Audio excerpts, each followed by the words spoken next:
bilang ya sana ada kumpulin, ntar kalau beras gak ada makan dan duit itu.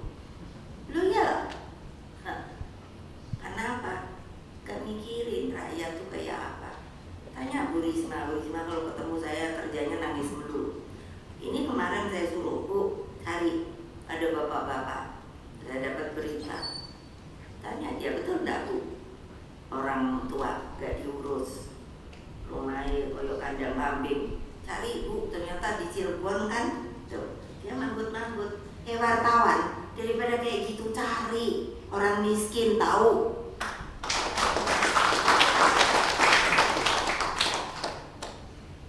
Kalau nggak percaya tanya, dia laporan terus loh. Minta nggak di mana tempat-tempat orang miskin segala. Cari Mbak, kasihan Mbak. Bawa dia kemana? Ke rumah jompo, ke rumah itu kan. Lah ngapain sih? Hanya ngadu, hanya apa?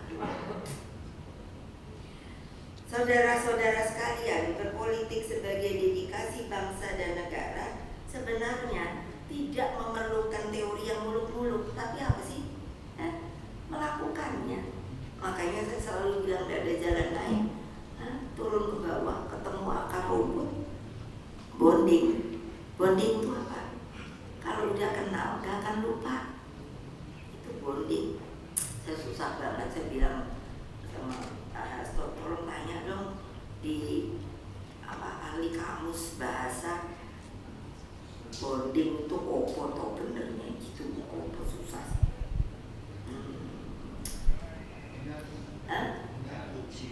Ya udah kayak gini deh.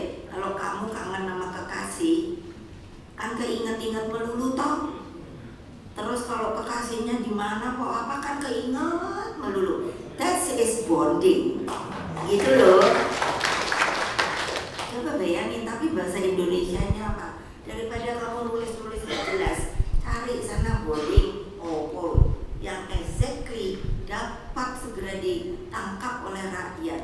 Itu seperti kan juga kalau mamanya ketemu gitu udah kangen kan, peluknya itu kan beda tau sama peluk-peluk bohong, betul gak? Nah semuanya pada iya. Itu maksud saya, rakyat itu sebenarnya begitu, perlu begitu.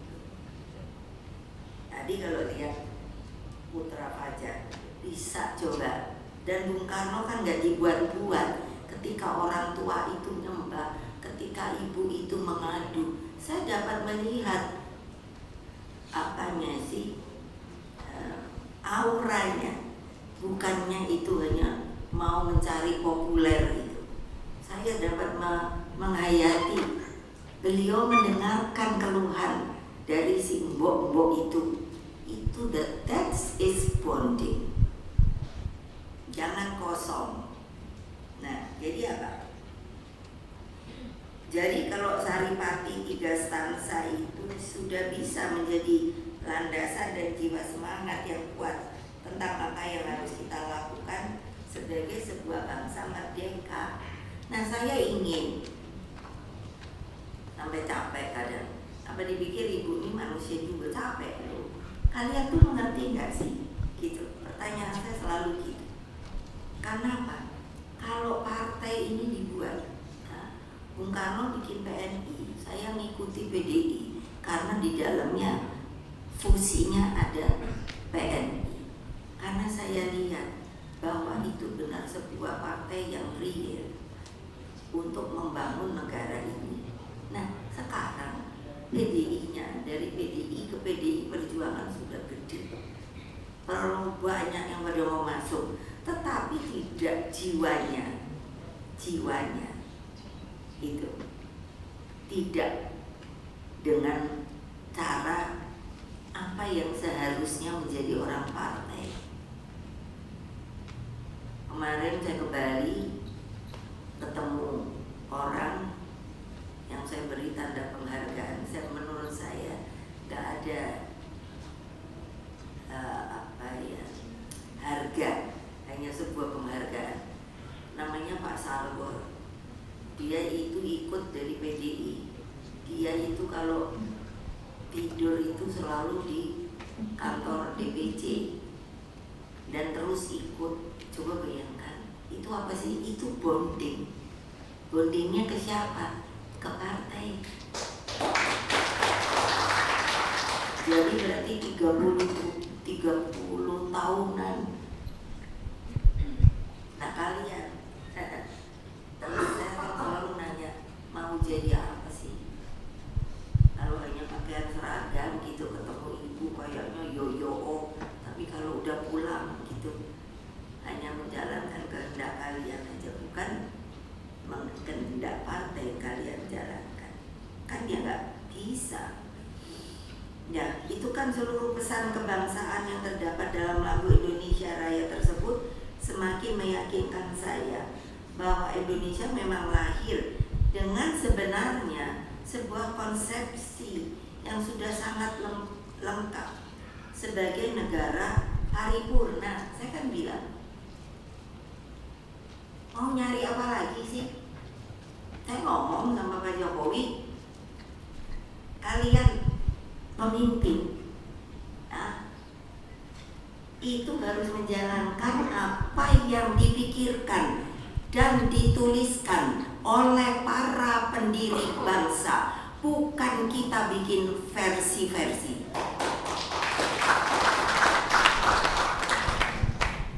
Nah kalau sekarang saya lihat memimpin itu bikin versi, aneh. Lama yang ada aja udah dijalanin aja susah banget. Itulah saya bilang pada Pak Ganjar, ini Pak Mahfud tahu kemana dia.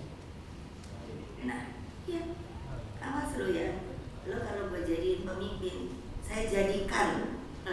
Banyak yang bilang bukan ibu jadikan, ya terserah. Tapi saya bilang sama dia, saya jadikan karena apa? Kamu masuknya PDI Perjuangan.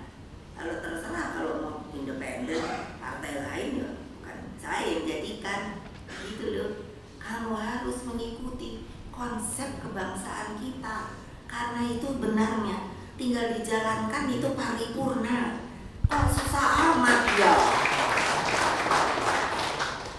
dengan Pancasilanya, gotong royongnya, Bhinneka Tunggal Ikanya, hanya karena selalu kalau subjektif, iya itu kan bikinannya Bung Karno. So, kalau memangnya Bung Karno, terus kenapa? Hah? Bikinan kadal. Nah gitu, kan harus ada orangnya. Buktinya apa? Baca BPUPK.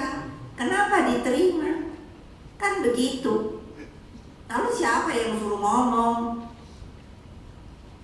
Saya berani berbantahan, tapi dengan fakta, jangan omong kosong. Nah itu tulis tuh wartawan, tahu nggak? Kalau berani, nanti pasti ngomongnya, Bu, nanti kalau nggak kita ditegur, Bu. Yang negur soko, alang-alang, yang bergoyang, gile, sama alang-alang bergoyang ya takut. Saya bisa nyanyi loh, dan saya bisa berpuisi loh. Saya mah butet itu, makanya saya bilang kalau ngamuk itu coba kekak, kayak nggak ketahuan. Kan saya bilang gitu di satu pamerannya. Terus saya karena apa? Saya juga seorang seniwati loh. Makanya kenapa kalau ditanya lagu ibu apa? My Way. Karena itu betul-betul menciptakan perasaan dan apa yang saya jalankan. Jadi only my way, itu nggak ada, no the other way. Keren nggak? Keren dong. Bayangin ituan aja nggak bisa, aduh, puimu. Terus apa dong? Mau konsepsi kita yang sudah paripurna, itu yang kita tidak punya. Coba jawab sendiri-sendiri. Ayo, coba baca sejarah. Tuh kayak Pak Andi, di Lemhanas, saya bilang